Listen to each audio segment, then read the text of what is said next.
Welcome to Shathvik கமல்யா. நான் மகாலட்சுமி. இன்றைக்கி நம்ம க்ரீன் சட்னி மயோனிஸ் ரெண்டும் எப்படி செய்யலான்னு பார்க்கலாம்.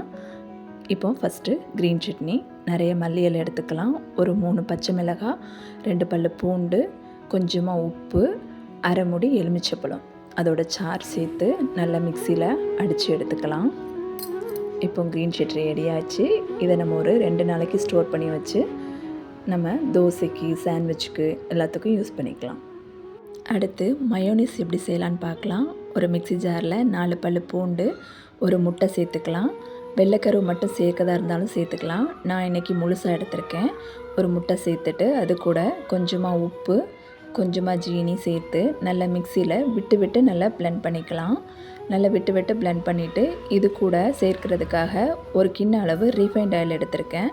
தேங்காய் எண்ணெய், கடலை எண்ணெய்லாம் சேர்த்தோன்னா ரொம்ப வாசனையாக இருக்கும், நல்லா இருக்காது. அதனால் ரீஃபைண்ட் ஆயில் எந்த பிராண்டாக இருந்தாலும் பரவாயில்ல எடுத்துக்கோங்க. முழுசாக சேர்த்துடாமல் இப்படி கொஞ்சமாக சேர்த்து விட்டு பிளெண்ட் பண்ணி எடுத்துக்கலாம். அப்போது நல்ல திக்காகி கொஞ்சமாக திக்காகி நல்ல க்ரீமியாக வரும். இந்த டைமில் நம்ம மயோனிஸ் ரெடி ஆகிருச்சு. இங்கே பாருங்கள், ஃபுல்லாக நம்ம சேர்த்து முடிக்கிறச்ச இப்படி ரெடி ஆகிறது. மயோனிஸ் சூப்பராக ரெடி ஆகிடுச்சு. இது நம்ம சாண்ட்விச்சுக்கு, தோசைக்கு இதுக்கெலாம் நம்ம சேர்த்து சாப்பிட்லாம். இப்போ பாருங்கள், க்ரீன் சட்னி மயோனிஸ் ரெண்டும் ரெடி பண்ணியாச்சு. இந்த ரெசிபி உங்களுக்கு பிடிச்சிருந்தால் லைக் பண்ணுங்கள், ஷேர் பண்ணுங்கள், சப்ஸ்கிரைப் பண்ணுங்கள். Thank you all.